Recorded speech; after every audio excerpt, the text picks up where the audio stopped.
আচ্ছা, আপনারা দেখতে পাচ্ছেন আমরা জিও গ্রো ব্যাগে 15 গ্যালনে আমের গাছগুলো সেট আপ করছি। এখানে বেশিরভাগ আমের গাছগুলি হচ্ছে সূর্যডিম আম। এই আমের গাছগুলো কিন্তু আপনারা কিনতে পারবেন। আমাদের সিস্টার কোম্পানি এগ্রিটেক এই নার্সারি আস্তে আস্তে তৈরি করতেছে এটি। তো আমাদের লক্ষ্য হচ্ছে যে আপনারা মাটি আলাদা কিনতে হয়, জিও ব্যাগ আলাদা কিনেন বা ডাম আলাদা কিনেন, এরপর গাছ আলাদা কিনেন, এটাকে আবার ছাদে লাগাইতে গেলে অনেক ঝামেলা। তো যার কারণে একদম রেডিমেড গাছ দিচ্ছি, গাছ সহ জিও ব্যাগে একদম মাটি সেটিং করে দিয়ে দিচ্ছি। এটা 6 মাস মিনিমাম আর খাবার দিতে হবে না। এরপরে শুধু জৈব সার বা কিচেন ওয়েস্ট কিছুটা দিয়ে দিলে হয়ে যায়। তো আমের গাছ যেগুলো দেখতেছেন সবগুলো কিন্তু খাটো জাতের, একটু ঝোপালো টাইপের। আমরা কিছু কিছু গাছ পাইছিলাম অনেক বড়, যেমন এই যে এই গাছটা অনেক বড় ছিল। 15 দিন আগে আমি ভিডিও করেছিলাম এটার। আপনার প্রয়োজনীয় ছাদ বাগানের পণ্য অর্ডার করতে আমাদের ওয়েবসাইট ভিজিট করুন। তো এই গাছটি কি করছে, আমি এখানে কাটিং করে দিয়ে হলুদের গুঁড়া দিয়েছিলাম যেন এখানে নষ্ট না হয়ে যায়। দেখেন কতগুলো কুশি বের হয়েছে। এখন এটা সর্বোচ্চ 3 মাস, এর মধ্যে এটা পুরাটাই একটা ঝোপালো গাছ হয়ে যাবে, খাটোর মধ্যে ঝোপালো গাছ। এই যে এখানে এই গাছটা অনেক লম্বা ছিল, দেখেন আমরা কাটিং করার পরে এই যে এই নতুন করে কুশিগুলো বাইর হচ্ছে।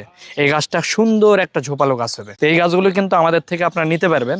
এই কাটিং এটা ছাড়াও এই আমের গাছ বিভিন্ন জাতের পাবেন, আমের গাছগুলো নিতে পারবেন। আমরা এই বর্ষার মৌসুমে মোটামুটি আমরা মিনিমাম 5000 ব্যাগের একটা সেট আপ দেবো ইনশাল্লাহ, যেটি আস্তে আস্তে আপনারা কিনতে পারবেন বিভিন্ন ধরনের গাছ। আর স্ক্রিনে দেওয়া নাম্বারে হোয়াটসঅ্যাপে রয়েছে, আপনারা চাইলে ফোন করে আপনি গাছ দেখে চুজ করে গাছ নিতে পারবেন এখান থেকে।